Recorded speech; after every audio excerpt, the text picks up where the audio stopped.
زریز نے خاکی رنگ کا لفافہ پوری قوت سے بیڈ پر دے مارا۔ اس کی آنکھوں میں وحشت اور غصے کی آگ بھڑک رہی تھی۔ تمہاری اداکاری کمال کی ہے، لیکن میں اس شخص کا بوجھ نہیں اٹھاؤں گا جس کا دل کسی اور کے پاس ہو۔ زریز کی گرجدار آواز پورے کمرے میں گونجی۔ زویا جو اپنی شادی کی پہلی سالگرہ کی خوشی میں ایک خوبصورت سرخ جوڑا پہنے مسکراتی ہوئی کمرے میں داخل ہوئی تھی، پھٹک کر رک گئی۔ اس کی مسکراہٹ یکدم غائب ہو گئی اور چہرے پر خوف کے سائے لہرانے لگے۔ اس نے کانپتے ہاتھوں سے بیڈ پر بکھری تصویریں اٹھائیں۔ ان تصویروں میں وہ کسی نامعلوم شخص کے ساتھ کھڑی تھی اور زاویے کچھ اس طرح بنائے گئے تھے جو انتہائی قربت کا تاثر دے رہے تھے۔ زویا کے قدموں تلے زمین نکل گئی۔ یہ کیا ہے؟ یہ کیسا جھوٹ ہے زریز؟ زویا نے پھٹی ہوئی آنکھوں سے تصویروں کو دیکھتے ہوئے لرزتی آواز میں کہا۔ جھوٹ؟ تمہارے ہاتھ میں موجود یہ ثبوت چیخ چیخ کر تمہاری حقیقت بتا رہے ہیں، اور تم اسے جھوٹ کہہ رہی ہو؟ زریز نے انتہائی حقارت سے اس کی طرف دیکھتے ہوئے طنز کیا۔ کل تک تو تم میری آنکھوں میں دیکھ کر کہتے تھے کہ زویا تم میری زندگی کی واحد سچائی ہو۔ وہ سارے دعوے، وہ قسمیں کیا تھیں؟ تم ایک جھوٹی تصویر پر ہماری محبت بھول گئے۔ زویا کی آنکھوں سے آنسو بہنے لگے۔ اس کی آواز میں شدید دکھ اور بے بسی تھی۔ زریز نے 2 قدم آگے بڑھ کر اسے بازو سے پکڑا اور سختی سے جھنجھوڑا۔ اس کی گرفت اتنی سخت تھی کہ زویا کو درد محسوس ہوا۔ وہ دعوے اس لڑکی کے لیے تھے جسے میں پاک دامن سمجھتا تھا۔ مجھے نہیں معلوم تھا کہ میری پیٹھ پیچھے تم یہ غلاظت کر رہی ہو۔ زریز کا لہجہ برف سے زیادہ سرد اور کاٹدار تھا۔ خدارا میری بات سنیں، میں نے آج تک آپ کے سوا کسی مرد کو آنکھ اٹھا کر نہیں دیکھا، میں اس شخص کو جانتی تک نہیں جو ان تصویروں میں ہے۔ زویا نے روتے ہوئے اپنا بازو چھڑانے کی کوشش کی۔ تمہارے یہ مگرمچھ کے آنسو مجھ پر کوئی اثر نہیں کریں گے۔ میں ملتان کا زریز ہوں، کوئی عام بے وقوف انسان نہیں جسے تم اپنی معصومیت کے جال میں پھنسا لو گی۔ زریز نے اسے زور سے پیچھے کی طرف دھکا دیا۔ زویا لڑکھڑا کے زمین پر گر پڑی۔ اس کا سرخ جوڑا زمین پر بکھر گیا اور اس کی ساری خوشیاں ان جھوٹی تصویروں کے بوجھ تلے دب گئی۔ آج کے بعد اس کمرے میں تم میری مرضی سے سانس لو گی، اور یہ میرا آخری فیصلہ ہے۔ زریز نے اپنی بات ختم کی اور مڑ کر دروازے کی طرف قدم بڑھا دیے۔ زریز، خدا کے لیے میری بات تو سنیں، یہ تصویر جعلی ہے، کسی نے ہمارے خلاف سازش کی ہے۔ زویا نے فرش پر بیٹھے بیٹھے روتے ہوئے اس کے آگے ہاتھ جوڑ دیے۔ زریز دروازے پر رکا اور پلٹ کر اس کی طرف دیکھا۔ اس کی آنکھوں میں رحم کا ایک قطرہ تک نہیں تھا۔ میری نظروں سے دور ہو جاؤ زویا، تمہاری یہ جھوٹی آواز بھی اب مجھے زہر لگتی ہے۔ تم نے میرا اعتبار توڑا ہے اور اس کی سزا تمہیں ہر روز ملے گی۔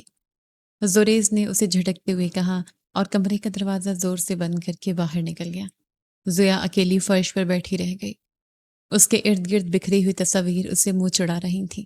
وہ سمجھ نہیں پا رہی تھی کہ اچانک اس کی ہنستی کھیلتی زندگی میں یہ طوفان کہاں سے آ گیا۔ اگلی صبح مینشن کے عالی شان ڈائننگ ہال میں ناشتے کی میز پر شدید تناؤ کا ماحول تھا۔ بیگم شیرین کی تیز اور تجربے کار نگاہیں زریز کے سرد رویے اور زویا کی غیر موجودگی کو نوٹ کر رہی تھیں۔ دسترخوان پر ہر طرح کی نعمت موجود تھی، لیکن کسی کو کھانے کی پرواہ نہیں تھی۔ زریز خاموشی سے بلیک کافی کا کپ ہاتھ میں تھامے خلا میں گھو رہا تھا۔ زریز، میں پچھلے 1 ہفتے سے دیکھ رہی ہوں تم زویا سے سیدھے منہ بات نہیں کر رہے۔ وہ بچی اپنا گھر چھوڑ کر تمہارے بھروسے آئی ہے، اسے دیوار سے مت لگاؤ۔ کیا مسئلہ ہے؟ بیگم شیرین نے سنجیدگی سے زریز کی طرف دیکھتے ہوئے پوچھا۔ زریز نے کافی کا کپ میز پر رکھا اور نظریں چراتے ہوئے اسپاٹ لہجے میں جواب دیا۔ کچھ نہیں امی، بس آفس کا کام ہے۔ پروجیکٹس کا دباؤ بہت زیادہ ہے۔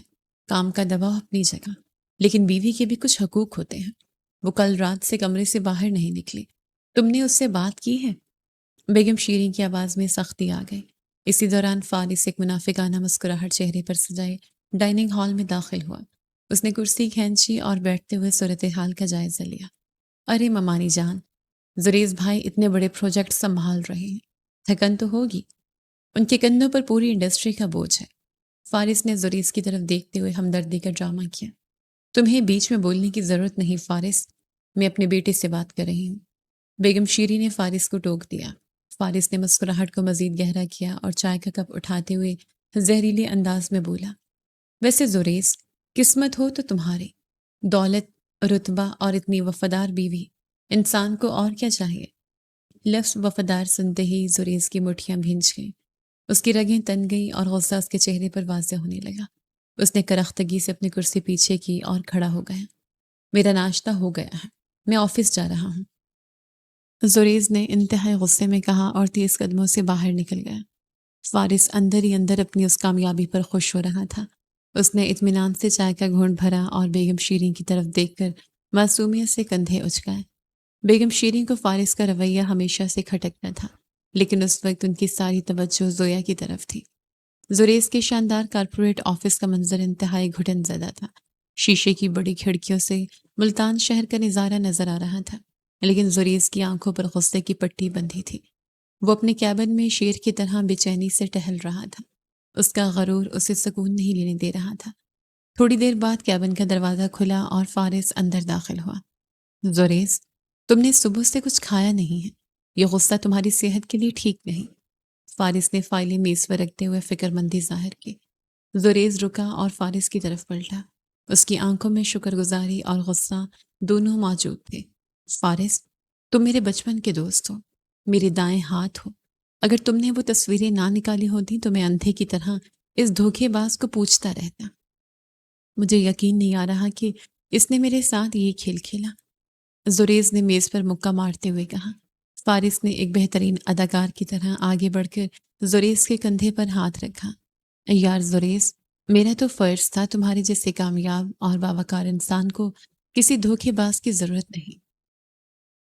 مجھے بھی یہ تصویریں ملی تو میرے پیروں تلے زمین نکل گئی تھی۔ میں سوچ بھی نہیں سکتا تھا کہ زویا بھابھی ایسا کر سکتی ہیں۔ اس کا نام مت لو میرے سامنے، اس نے میری عزت کو خاک میں ملا دیا ہے۔ میں اسے اس کی اوقات یاد دلاؤں گا۔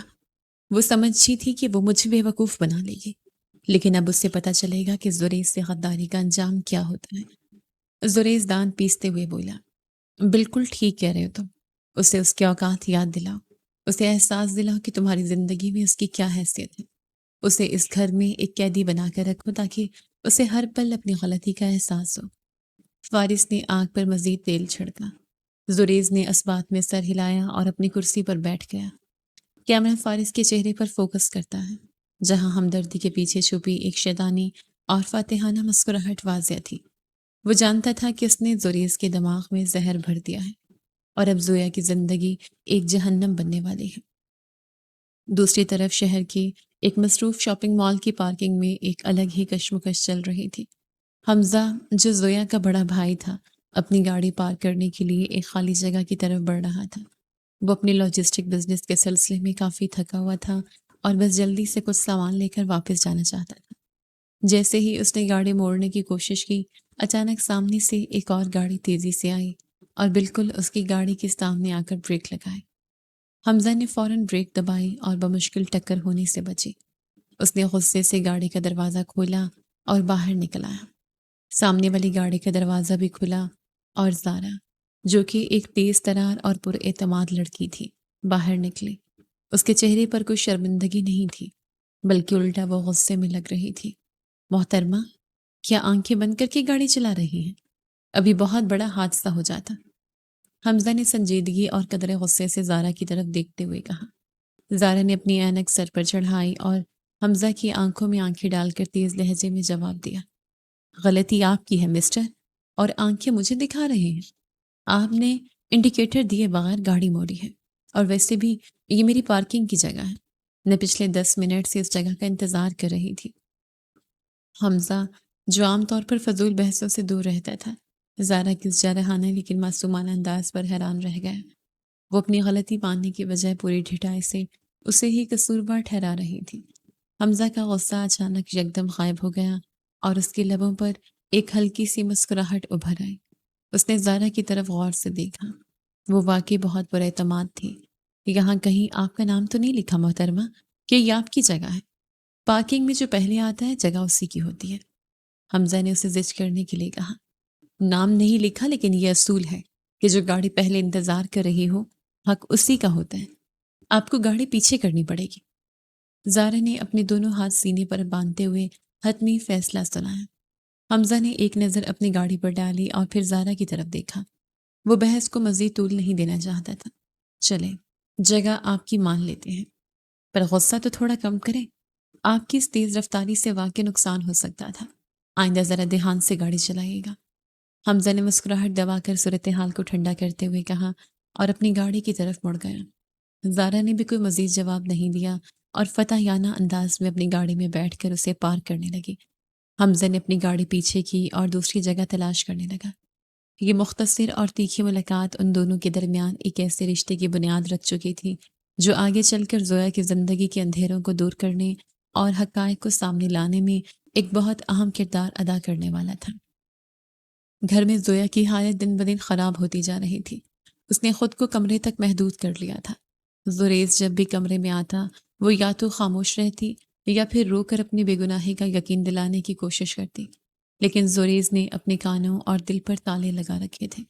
وہ اس کی کسی بات کا جواب نہیں دیتا تھا، بس اسے ایک حقارت بھری نظر سے دیکھتا اور نظر انداز کر کے سو جاتا۔ زویا کا دل خون کے آنسو روتا تھا، لیکن وہ کسی سے جا کر فریاد کرتی۔ اس کا بھائی حمزہ اپنی زندگی میں الجھا ہوا تھا اور وہ اسے پریشان نہیں کرنا چاہتی تھی۔ فارس نے اس دوران گھر کا ماحول مزید خراب کرنے کی پوری کوشش کی۔ وہ بیگم شیریں کے سامنے زریز کی تعریفیں کرتا اور زویا کی غیر موجودگی کو اس کی ضد اور انا قرار دیتا۔ بیگم شیریں اگرچہ بہت سمجھدار تھیں، لیکن وہ بھی زریز کی سخت رویے کی وجہ سے خاموش رہنے پر مجبور تھیں۔ انہیں سمجھ نہیں آ رہا تھا کہ اچانک ان کے ہنستے بستے گھر کو کس کی نظر لگ گئی ہے۔ 2 ماہ کا طویل اور اذیت ناک عرصہ گزر چکا تھا۔ مینشن کی دیواریں زویا کے لیے ایک سنگین قید خانے میں بدل چکی تھیں۔ کمرے کے سرد فرش پر بیٹھی زویا کی آنکھوں سے آنسو رکنے کا نام نہیں لے رہے تھے۔ اس کی جسمانی اور ذہنی حالت مکمل طور پر تباہ ہو چکی تھی۔ وہ اپنے ہی گھر میں ایک مجرم کی طرح زندگی گزارنے پر مجبور تھی۔ دروازہ کھلنے کی آواز پر اس نے چونک کر سر اٹھایا۔ بیگم شیریں اندر داخل ہوئی۔ زویا کی بکھری ہوئی حالت دیکھ کر ان کا دل پسیج گیا، لیکن انہوں نے اپنے چہرے پر ایک سخت اور مضبوط تاثر برقرار رکھا۔ میں ہار گئی آنٹی، وہ میری کوئی بات نہیں سنتے اور نہ ہی مجھ پر اعتبار کرتے ہیں۔ زویا نے سسکیاں لیتے ہوئے اپنا چہرہ ہاتھوں میں چھپا لیا۔ اس کی آواز میں ایک گہری شکست اور تھکاوٹ تھی۔ آنسو پوچھو زویا، میں جانتی ہوں میرا بیٹا انا کا مارا ہوا ہے، لیکن تم سچی ہو تو یوں گرنے کی ضرورت نہیں۔ حقائق کو ثابت کرنے کے لیے رونا نہیں پڑتا۔ میں آج ہی اس کی خبر لیتی ہوں۔ بیگم شیریں نے آگے بڑھ کر زویا کے سر پر ہاتھ رکھا اور انتہائی سختی سے اسے رونے سے منع کیا۔ ان کی آواز میں ایک مضبوط ماں کا عزم تھا۔ بیگم شیریں سیدھی زریز کے کمرے کی طرف گئیں۔ زریز اپنے بیڈ پر نیم دراز لیپ ٹاپ پر کوئی پریزنٹیشن دیکھ رہا تھا جب دروازہ زور سے کھلا۔ بیگم شیریں کے چہرے پر شدید غصہ تھا۔ یہ کس قسم کا تماشا زریز؟ تم راتوں کو گھر نہیں آتے اور ہر وقت فون پر لگے رہتے ہو۔ یاد رکھو، مرد کی بے وفائی گھر کی بنیادیں کھوکھلی کر دیتی ہیں۔ بیگم شیریں نے کھڑے کھڑے زریز کو کٹہرے میں کھڑا کیا اور اس کی لاپرواہی پر سخت سرزنش کی۔ امی، آپ کو زویا کی بڑی فکر ہے۔ اس سے پوچھیں اس نے میرے اعتماد کے ساتھ کیا کیا ہے۔ میری زندگی ہے اور میں جو چاہوں کروں۔ زریز نے لیپ ٹاپ سائڈ پر رکھتے ہوئے انتہائی ڈھٹائی اور غرور سے جواب دیا۔ اس کے چہرے پر کسی قسم کی کوئی پشیمانی نہیں تھی۔ تمہاری یہ انا اور غصہ ایک دن سب کچھ جلا کر راکھ کر دے گا۔ تم ایک بے گناہ لڑکی کو سزا دے رہے ہو۔ بیگم شیریں نے زریز کی آنکھوں میں آنکھیں ڈال کر اسے آخری تنبیہ کی۔ اس نے میری عزت کو مٹی میں ملایا ہے اور میں اس کا بدلہ لے رہا ہوں۔ آپ اس میں معاملے سے دور رہیں تو بہتر ہے۔ زریز نے 2 ٹوک الفاظ میں اپنی ماں کی بات رد کر دی۔ بیگم شیریں اس کی ہٹ دھرمی دیکھ کر مایوسی سے سر ہلاتے ہوئے کمرے سے نکل گئی۔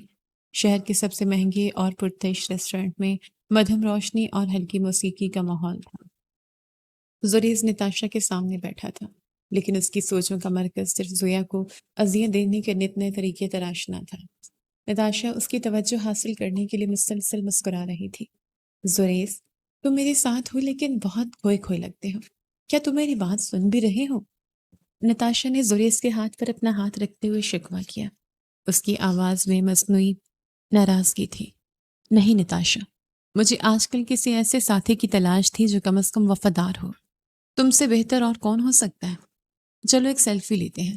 زریز نے ایک تنزیہ مسکراہٹ کے ساتھ اپنا فون نکالا۔ اس کے دل میں صرف ایک ہی ارادہ تھا کہ یہ تصویر زویا تک پہنچے اور وہ حسد کی آگ میں جلے۔ نتاشا اس کے لیے صرف ایک مہرہ تھی۔ رات کے پچھلے پہر مینشن میں سناٹا چھایا ہوا تھا۔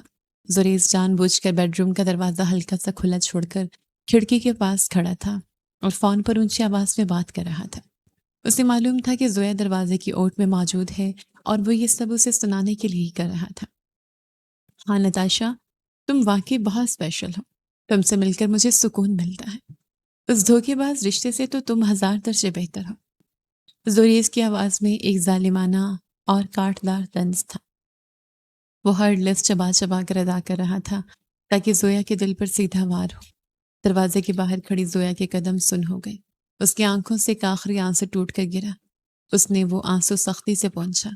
اس لمحے اس کے اندر کچھ ٹوٹنے کے بجائے جڑ گیا۔ اس نے ایک گہرا سانس لیا اور اس کے چہرے پر چھائی ہوئی بے بسی اور دکھ کی جگہ ایک انتہائی سرد اور مضبوط تاثر نے لے لی۔ اس کی آنکھوں کی نمی خشک ہو گئی اور ان میں ایک برف جیسی ٹھنڈک آ گئی۔ اس نے فیصلہ کر لیا کہ اب وہ مزید مظلوم نہیں بنے گی۔ وہ بنا کوئی آواز پیدا کیے وہاں سے پلٹ گئی۔ اگلے دن خاندان کی ایک بڑی دعوت کا اہتمام کیا گیا تھا۔ پورا لان روشنیوں اور مہمانوں سے بھرا ہوا تھا۔ فارس ہاتھ میں جوس کا گلاس لیے حمزہ کے قریب آیا۔ حمزہ سنجیدگی سے اپنے فون پر کوئی کام دیکھ رہا تھا۔ فارس کے چہرے پر ایک شیطانی مسکراہٹ تھی۔ حمزہ بھائی، سنا ہے آپ کا وہ چھوٹا سا لاجسٹک کا بزنس کچھ خاص نہیں چل رہا۔ اگر کوئی مالی مدد چاہیے ہو تو زریز کے پاس بہت پیسہ ہے، میں سفارش کر دوں گا۔ فارس نے جان بوجھ کر اونچی آواز میں طنز کیا تاکہ آس پاس کھڑے لوگ بھی سن سکیں۔ اس کا مقصد حمزہ کو سرعام نیچا دکھانا تھا۔ حمزہ نے فون جیب میں رکھا اور اس کے ماتھے پر شکنیں نمودار ہوئی۔ وہ فارس کو جواب دینے ہی والا تھا کہ زارا تیزی سے ان کے درمیان آ کھڑی ہوئی۔ اس کی آنکھوں میں غصہ اور اعتماد تھا۔ حمزہ بھائی بہت محنتی ہیں فارس بھائی، آپ کو ان کی فکر کرنے کی ضرورت نہیں، وہ اپنا راستہ خود بنا لیں گے، کسی کے پیسوں پر پلنے کی عادت نہیں ہے۔ زارا نے انتہائی کاٹدار اور دو ٹوک لہجے میں فارس کو منہ توڑ جواب دیا۔ اس کی آواز میں گرج تھی۔ فارس کا چہرہ خفت سے سرخ ہو گیا۔ وہ زارا کی اس اچانک حملے کے لیے تیار نہیں تھا۔ حمزہ نے زارا کی اس جرأت اور غیر متوقع حمایت پر حیرت سے اسے دیکھا اور اس کے لبوں پر ایک دلکش مسکراہٹ ابھر آئی۔ زارا نے بھی مڑ کر حمزہ کو دیکھا اور دونوں کے درمیان ایک خاموش اور مضبوط مفاہمت طے پا گئی۔ فارس دانت پیستا ہوا وہاں سے کھسک گیا۔ دعوت ختم ہونے کے بعد رات گئے مینشن دوبارہ خاموشی میں ڈوب چکا تھا۔ زریز اپنے کمرے میں داخل ہوا تو اسے غیر متوقع منظر کا سامنا کرنا پڑا۔ زویا بیڈ کے کنارے انتہائی پرسکون انداز میں بیٹھی ایک کتاب پڑھ رہی تھی۔ اس کے چہرے پر کسی قسم کا کوئی خوف یا پریشانی نہیں تھی۔ زریز پچھلے 2 ماہ سے میں یہ تماشا دیکھ رہی ہوں۔ یہ رات گئے تک فون پر کس سے باتیں ہوتی ہیں؟ زویا نے بغیر زریز کی طرف دیکھے اور بغیر کسی جذبے کے سپاٹ لہجے میں سوال کیا۔ اس کی آواز میں نہ کوئی دکھ تھا اور نہ ہی کوئی التجا۔ زریز ایک لمحے کے لیے حیران ہوا کیونکہ اسے زویا کے رونے دھونے اور فریاد کرنے کی توقع تھی۔ اس نے خود کو سنبھالا اور اپنی انا کو تسکین دینے کے لیے مزید ڈھٹائی کا لبادہ اوڑھ لیا۔ ہاں، میں نتاشا سے بات کرتا ہوں۔ تمہارے جیسے دھوکے اور اندرونی غلاظت سے تو بہتر ہے کہ میں کھلم کھلا بے وفائی کروں۔ تمہیں اس سے کیا مسئلہ ہے؟ زریز نے زویا کی آنکھوں میں دیکھتے ہوئے اسے مزید اذیت دینے کی کوشش کی۔ اس کا لہجہ انتہائی تلخ اور چبھتا ہوا تھا۔ زویا نے کتاب بند کی اور کھڑی ہو گئی۔ اس نے زریز کی طرف قدم بڑھایا۔ اس کی آنکھوں میں کوئی دکھ اور کوئی آنسو نہیں تھا۔ اس کی شخصیت ایک چٹان کی طرح مضبوط لگ رہی تھی۔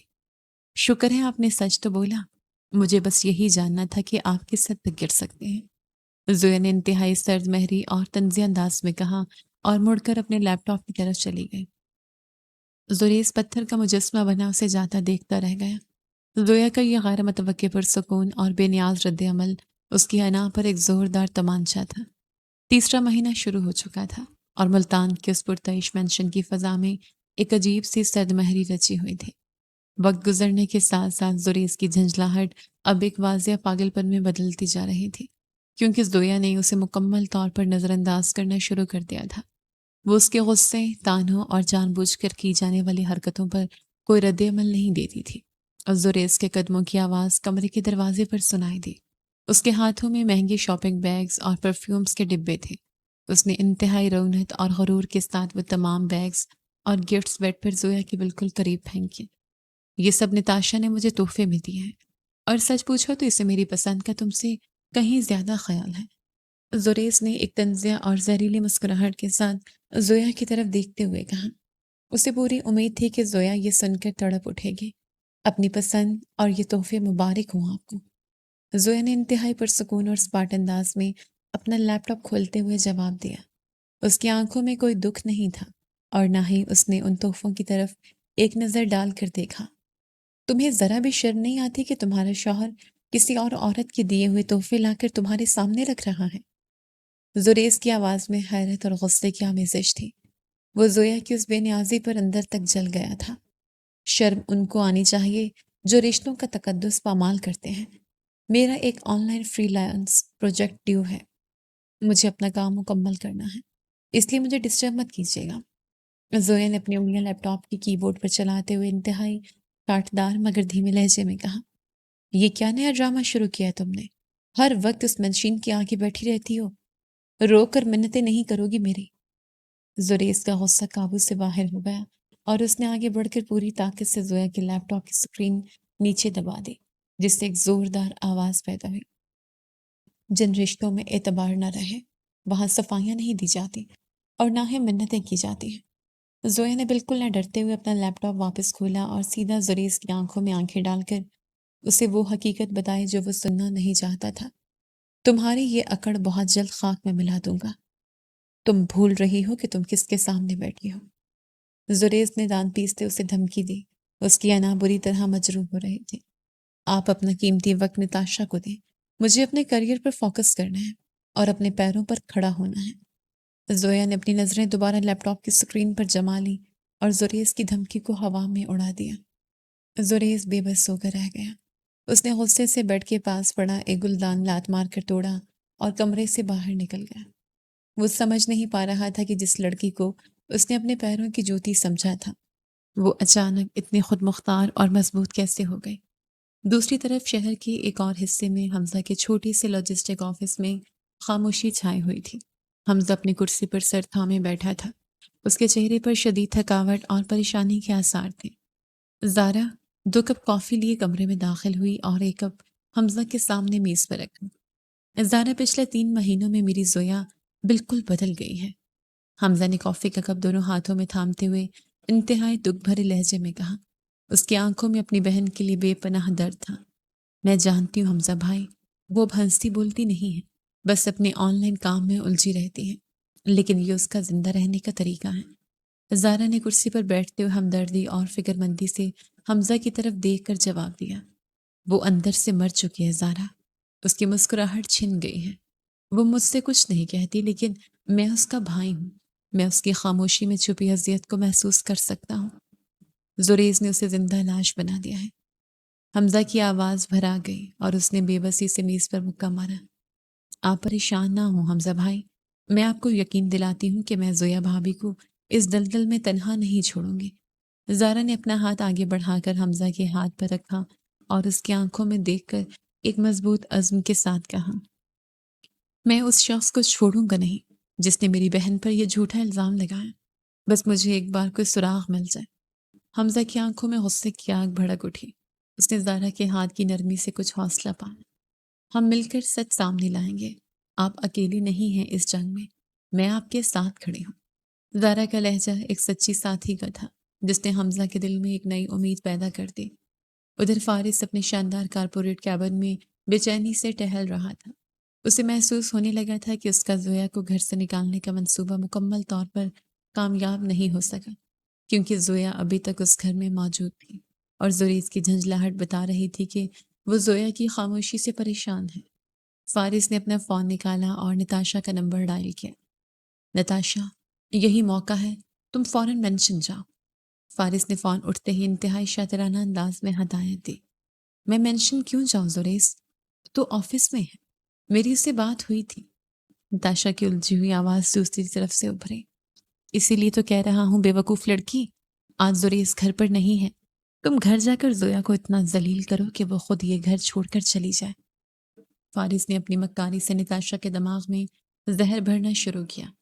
تمہارا مطلب ہے میں سیدھا اس کے منہ پر جا کر اسے تانے دوں؟ نتاشا فارس کے بچھائے ہوئے جال میں دلچسپی لینے لگی تھی۔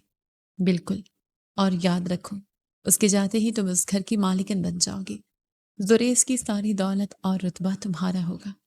فارس نے سبز باغ دکھاتے ہوئے نتاشا کی لالچ کو مزید ہوا دی۔ ڈونٹ وری فارس، آج اس لڑکی کا مینشن میں آخری دن ہوگا، میں اسے اس کی اوقات یاد دلا کر آتی ہوں۔ نتاشا نے انتہائی غرور اور خوشی سے جواب دیا اور فون بند کر دیا۔ دوپہر کے وقت نتاشا اپنی مہنگی گاڑی میں مینشن کے پورچ میں پہنچی۔ وہ انتہائی غرور اور تکبر کے ساتھ چلتی ہوئی سیدھی اندر داخل ہوئی۔ بیگم شیریں اس وقت اپنے کمرے میں آرام کر رہی تھیں اور ملازمین اپنے کاموں میں مصروف تھے۔ نتاشا بغیر کسی روک ٹوک کے زویا کے کمرے کا دروازہ دھکیل کر اندر داخل ہوئی۔ زویا اپنی الماری میں کپڑے درست کر رہی تھی۔ تو تم ہو وہ بیچاری بیوی جس سے زریز کو اب کوئی دلچسپی نہیں رہی؟ نتاشا نے کمرے میں داخل ہوتے انتہائی حقارت آمیز اور طنزیہ انداز میں زویا کو مخاطب کیا۔ زویا نے مڑ کر دیکھا، سامنے ایک ماڈرن اور مغرور لڑکی کھڑی تھی جسے اس نے زریز کی کھنچی ہوئی سیلفیوں میں دیکھا تھا۔ زویا کے چہرے پر کوئی گھبراہٹ طاری نہیں ہوئی۔ آپ جو بھی ہیں، میرے کمرے میں بغیر اجازت داخل ہونے کا حق آپ کو کس نے دیا؟ زویا نے الماری کا دروازہ بند کرتے ہوئے انتہائی پرسکون اور باوقار لہجے میں سوال کیا۔ میں نتاشا ہوں، زریز کی محبت اور اس گھر کی ہونے والی مالکن۔ بہتر ہے تم خود ہی اسے طلاق دے دو اور یہاں سے دفع ہو جا۔ نتاشا نے زویا کے قریب آ کر زہر اگلتے ہوئے اسے نیچے دکھانے کی کوشش کی۔ جو مرد ایک جھوٹے شک پر اپنی پاک دامن بیوی کا نہ ہوا، وہ چند دن کے ہوسناک شوق پر تمہارا کیا خاک ہوگا؟ زویا نے ایک پہاڑ کی طرح مضبوط کھڑے ہو کر اور انتہائی کاٹدار لہجے میں نتاشا کی دھجیاں اڑا دی۔ تمہاری ہمت کیسے ہوئی مجھ سے اس طرح بات کرنے کی؟ زریز مجھ پر جان چھڑکتا ہے۔ نتاشا کا چہرہ غصے اور خفت سے سرخ ہو گیا۔ وہ زویا کی اس غیر متوقع اور مضبوط رد عمل کے لیے تیار نہیں تھی۔ میں بیچاری نہیں ہوں، بیچاری تم ہو جو فارس کے بچھائے ہوئے جال میں پھنس کر ایک سراب کے پیچھے بھاگ رہی ہو۔ زویا نے نتاشا کی آنکھوں میں آنکھیں ڈال کر اسے اس کی اصل حقیقت بتائی۔ اس کے لہجے میں ایک فاتحانہ تمسخر تھا۔ فارس کا اس سب سے کیا تعلق؟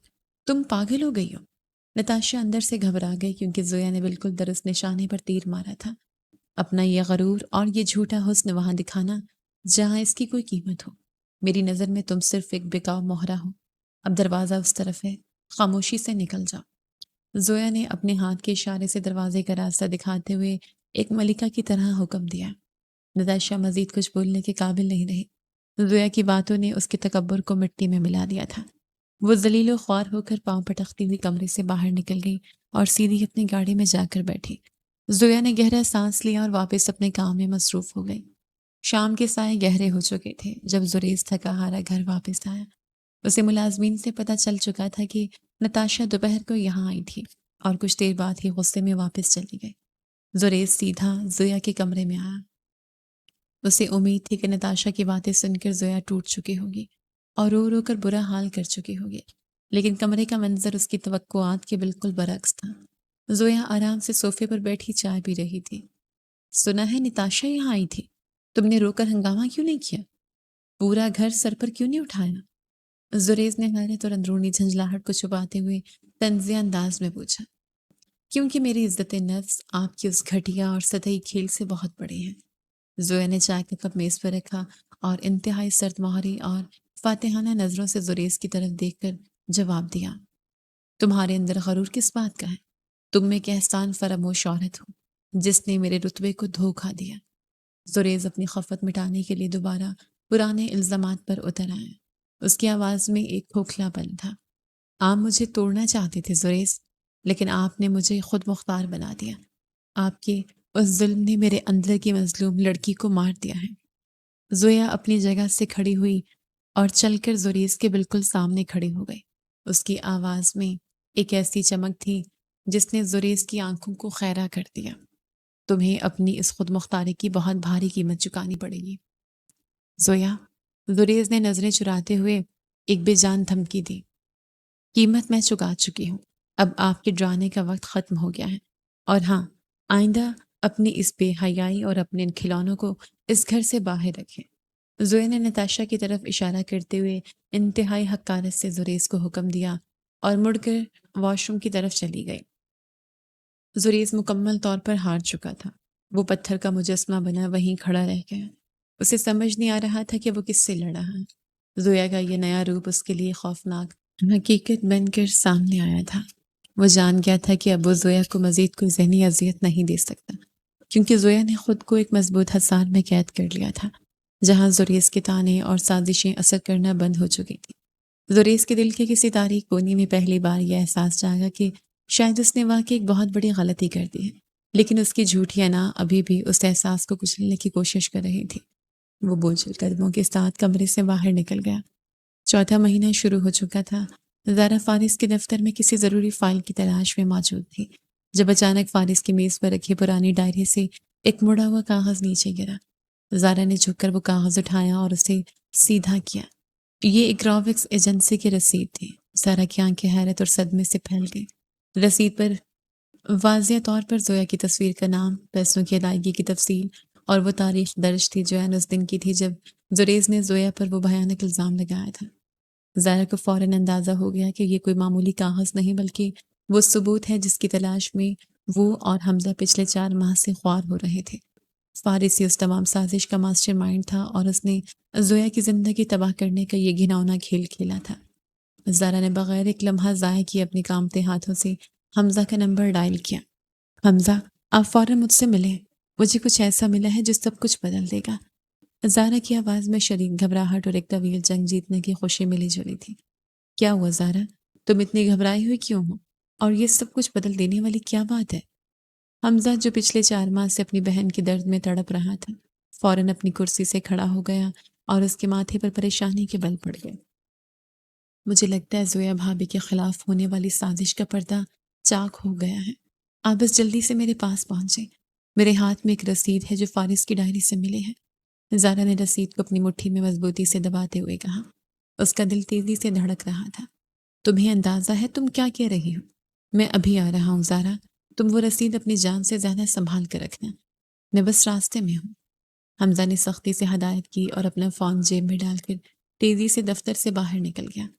کچھ ہی دیر بعد حمزہ اور زارا سیدھے اس گرافک ڈیزائنر کے کیبن میں کھڑے تھے جس کا نام اور پتہ اس رسید پر درج تھا۔ حمزہ کا غصہ اس وقت دیدنی تھا۔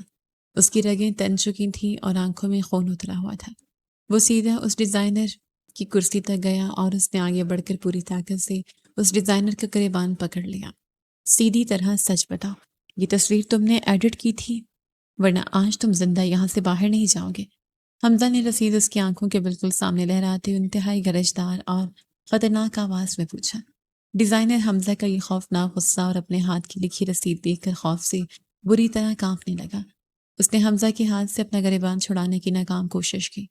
یہ رسید لے کر میں سیدھا سائبر کرائم والوں کے پاس جاؤں گا اور تم ساری زندگی جیل کے سلاخوں کے پیچھے سڑو گے۔ تمہارا کیریئر اور تمہاری زندگی آج میں یہیں ختم کر دوں گا۔ حمزہ نے اس کے گریبان کو مزید سختی سے جھنجھوڑتے ہوئے اپنی دھمکی میں وزن پیدا کیا اور اسے دیوار کے ساتھ لگا دیا۔ جی مجھے معاف کر دیں، میں نے کچھ نہیں کیا۔ مجھے فارس صاحب نے پیسے دیے تھے، میں نے یہ سب ان کے کہنے پر کیا تھا۔ میرا اس خاندانی دشمنی سے کوئی لینا دینا نہیں۔ ڈیزائنر نے فوراً گڑ گڑاتے ہوئے اپنے گناہوں کا اعتراف کر لیا اور اس کے ماتھے پر پسینہ چمکنے لگا۔ مجھے ثبوت چاہیے، تمہاری زبانی بکواس پر مجھے کوئی یقین نہیں۔ اگر تم نے یہ کیا ہے تو تمہارے پاس فارس سے ہونے والی بات چیت کا کوئی ریکارڈ بھی ہوگا۔ حمزہ نے اسے پیچھے کی طرف دھکا دیا اور سنجیدگی سے اس کی آنکھوں میں آنکھیں ڈال کر حتمی مطالبہ کیا۔ یہ رہی میری اور ان کی چیٹ کی آڈیو اور واٹس ایپ کے میسیجز۔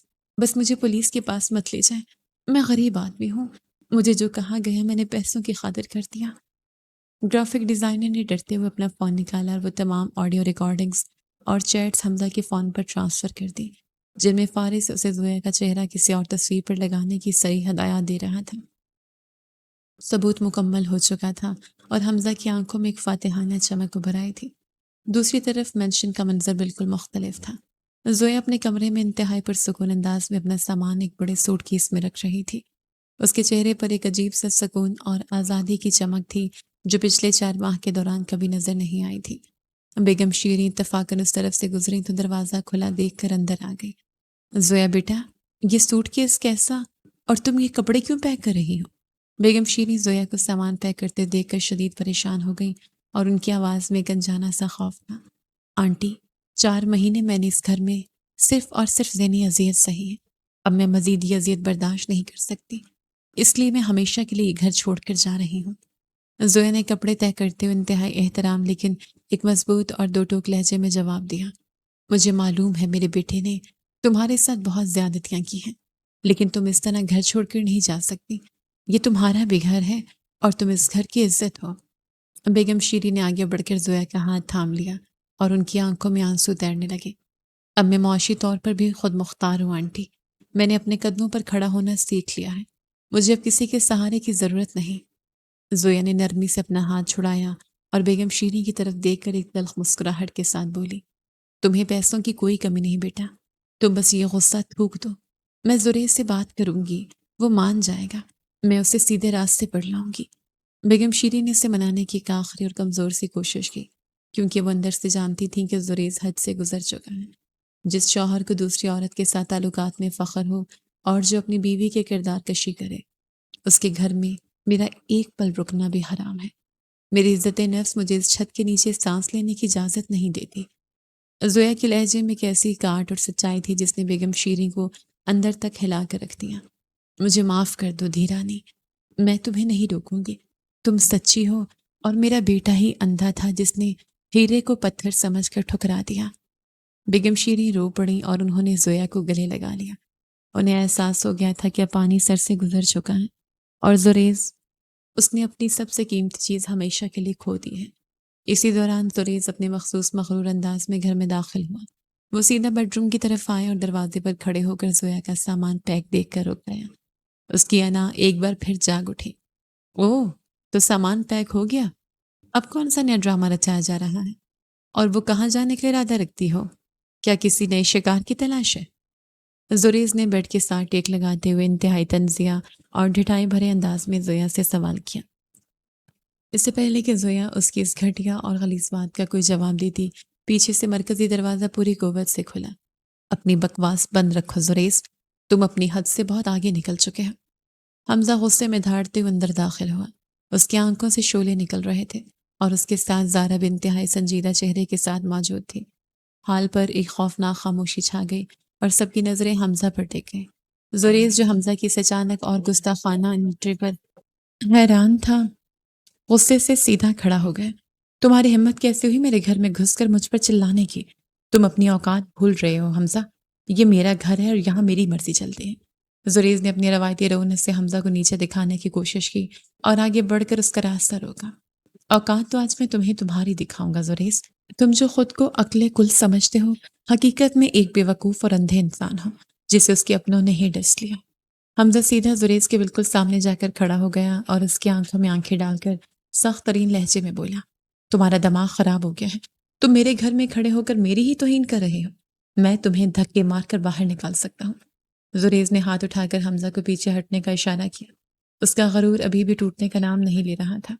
یہ سنو اور اپنے کانوں کا میل صاف کرو تاکہ تمہیں پتہ چلے کہ تم کتنے بڑے احمق ہو۔ حمزہ نے اپنا فون نکالا اور زریز کے چہرے کے سامنے کر کے وہ آڈیو ریکارڈنگ چلا دی جس میں فارس کی مکروہ آواز گونج رہی تھی، جو ڈیزائنر کو زویا کی تصویر خراب کرنے کا حکم دے رہا تھا۔ زریز کے چہرے کے تاثرات یکدم بدل گئے۔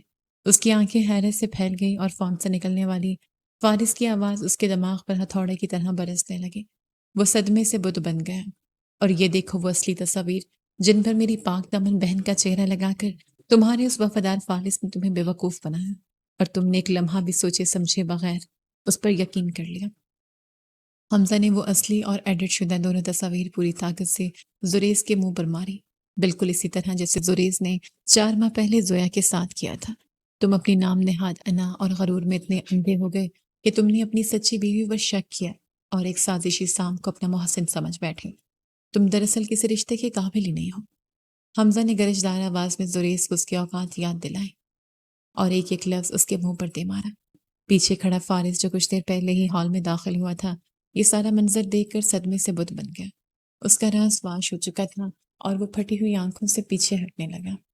یہ سب جھوٹ ہے زریز، یہ لوگ مجھے پھنسانے کی کوشش کر رہے ہیں، تم ان پر یقین مت کرو، انہوں نے یہ آڈیو جعلی بنائے ہیں۔ فارس نے ہکلاتے ہوئے اپنا دفاع کرنے کی ایک نہایت ہی ناکام اور کمزور کوشش کی، لیکن اس کے ماتھے کا پسینہ اس کی چغلی کھا رہا تھا۔ زریز پر جیسے آسمان سے بجلی آ گری۔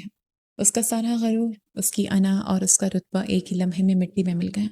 وہ شدید صدمے اور حیرت اور پاگل پن کے عالم میں مڑ کر فارس کی طرف پلٹا۔ تم نے میرے ساتھ یہ کیا فارس؟ میں نے تم پر اپنے سگے بھائیوں سے زیادہ اعتبار کیا اور تم نے میری پیٹھ میں چھرا پھونکا، کیوں کیا؟ زریز نے دھاڑتے ہوئے آگے بڑھ کر فارس کا گریبان انتہائی بے سے پھاڑ دیا۔ اس کی آنکھوں میں ایک وحشیانہ غصہ تھا۔ ہاں میں نے کیا، کیونکہ مجھے تم سے، تمہاری اس پرفیکٹ زندگی اور کامیابیوں سے نفرت تھی۔ تم ہمیشہ مجھ سے آگے رہے اور میں تمہارے سائے میں جیتا رہا۔ تم نے کبھی مجھے اپنے برابر نہیں سمجھا۔ فارس کا نکاح مکمل طور پر اتر چکا تھا اور وہ بھی چلاتے ہوئے اپنے اندر کا سارا زہر اور حسد اگلنے لگا۔ میں نے زویا کو استعمال کیا تاکہ تمہاری اس جھوٹی انا کو توڑ سکوں اور تمہیں برباد کر سکوں۔ تم اسی قابل ہو کہ تم اکیلے اور تنہا مر جاؤ۔ فارس نے زریز کی آنکھوں میں دیکھتے اپنی نفرت کا کھلم کھلا اظہار کیا اور اسے دھکا دینے کی کوشش کی۔ زریز، اسے چھوڑ دو۔ اس گھٹیا انسان کو چھونا بھی گناہ ہے۔ اس نے ہمارے گھر کو دیمک کی طرح چاٹا ہے۔ یہ ایک ناسور ہے۔ بیگم شیریں جو یہ سب سن کر کانپ رہی تھیں آگے بڑھیں اور زریز کو پیچھے ہٹا کر فارس کی طرف انتہائی حقارت سے دیکھا۔ نکل جاؤ میرے گھر سے فارس۔ آج سے تمہارا ہم سے کوئی رشتہ نہیں، اور آئندہ کبھی اپنی منحوس شکل مت دکھانا، ورنہ میں تمہیں جان سے مارنے میں دیر نہیں کروں گی۔ بیگم شیریں نے فارس کو دھکے مار کر اپنے گھر اور اپنی زندگیوں سے ہمیشہ کے لیے نکال دیا۔ فارس ذلیل و خوار ہو کر وہاں سے چلا گیا۔ حال میں اب صرف ایک موت جیسی خاموشی تھی جسے صرف زریز کے رونے کی آوازیں توڑ رہی تھیں۔ زریز جو کبھی اپنی انا کے اونچے پہاڑ پر کھڑا تھا، آج مکمل طور پر ٹوٹ کر ریزہ ریزہ ہو چکا تھا۔ اس نے گھٹنوں کے بل گر کر زویا کی طرف دیکھا۔ زویا، مجھے معاف کر دو۔ میں واقعی اندھا ہو گیا تھا۔ میری انا نے مجھے برباد کر دیا ہے۔ میں تمہاری بے گناہی نہیں دیکھ سکا۔ زریز روتے ہوئے زویا کے قدموں میں گر گیا اور اس نے زویا کے پاؤں پکڑنے کی کوشش کی۔ میں نے نتاشا کو صرف اور صرف تمہیں جلانے کے لیے استعمال کیا۔ میں اسے محبت نہیں کرتا، میں صرف تم سے پیار کرتا ہوں۔ میں نے یہ سب صرف تمہیں تکلیف دینے کے لیے کیا تھا۔ زریز کی آواز میں ایک شدید اذیت اور پچھتاوا تھا۔ وہ بچوں کی طرح دھاڑے مار کر رو رہا تھا۔ بس مجھے ایک موقع دے دو زویا، میں سب کچھ ٹھیک کر دوں گا۔ میں تمہارے ہر زخم کا مداوع کروں گا۔ میں ساری زندگی تمہاری غلامی کروں گا۔ زریز نے ہاتھ جوڑ کر زویا سے اپنی زندگی کی سب سے بڑی بھیک مانگی۔ زویا کے چہرے پر کوئی رحم اور کوئی تاثر نہیں تھا۔ اس نے انتہائی پرسکون انداز میں اپنے قدم زریز کے پیچھے ہٹا لیے۔ تم نے مجھ پر شک کیا زریز، یہ تمہاری کمزوری تھی جس پر شاید میں تمہیں کبھی معاف کر دیتی، کیونکہ انسان سے غلطی ہو جاتی ہے۔ زویا نے بغیر کسی جذبے کے انتہائی سرد اور اسپاٹ لہجے میں بات شروع کی۔ لیکن مجھے تکلیف دینے کے لیے تم نے جان بوجھ کر جو نتاشا کے ساتھ بے وفائی کا ڈرامہ کیا، وہ تمہاری کمزوری نہیں، تمہاری اصلیت تھی۔ تم نے میری عزت نفس کو روندا ہے۔ زویا کے الفاظ زریز کے دل پر خنجر کی طرح چل رہے تھے۔ اس نے زریز کی ساری حقیقت اس کے سامنے کھول کر رکھ دی۔ شک کی معافی ہو سکتی ہے زریز، لیکن جان بوجھ کر کی گئی بے وفائی اور کردار کشی کی کوئی معافی نہیں ہوتی۔ تم میرے لیے اسی دن مر گئے تھے جس دن تم نے نتاشا کو اس گھر میں لا کر میری توہین کی تھی۔ زویا نے اپنا حتمی فیصلہ سنایا اور مڑ کر اپنا سوٹ کیس پکڑ لیا۔ وہ حمزہ اور زارا کے ساتھ مضبوط قدموں سے اس گھر سے باہر نکل گئی۔ اس کی چال میں ایک فاتحانہ غرور اور آزادی تھی جو اس نے اپنی عزت نفس کی قیمت پر حاصل کی تھی۔ وہ جانتی تھی کہ اس کا نیا سفر آسان نہیں ہوگا، لیکن وہ کم از کم اس دم گھٹنے والے رشتے سے آزاد ہو چکی تھی۔ پیچھے حال میں زریز زنہا فرش پر بیٹھا دھاڑے مار کر روتا رہ گیا۔ اس کے ارد گرد بکھری ہوئی اصلی اور جعلی تصاویر اس کی برباد کی ہوئی زندگی اور جھوٹی انا کے ملبے کا ثبوت دے رہی تھی۔ اس نے اپنے ہی ہاتھوں سے اپنا گھر جلا لیا اور اب اس کے پاس پچھتاوے کے سوا کچھ نہیں بچا تھا۔ کہانی اپنے انجام کو پہنچ چکی تھی، جہاں حق اور عزت نفس کی جیت ہوئی اور غرور اور بے وفائی کو ہمیشہ کے لیے مات مل گئی۔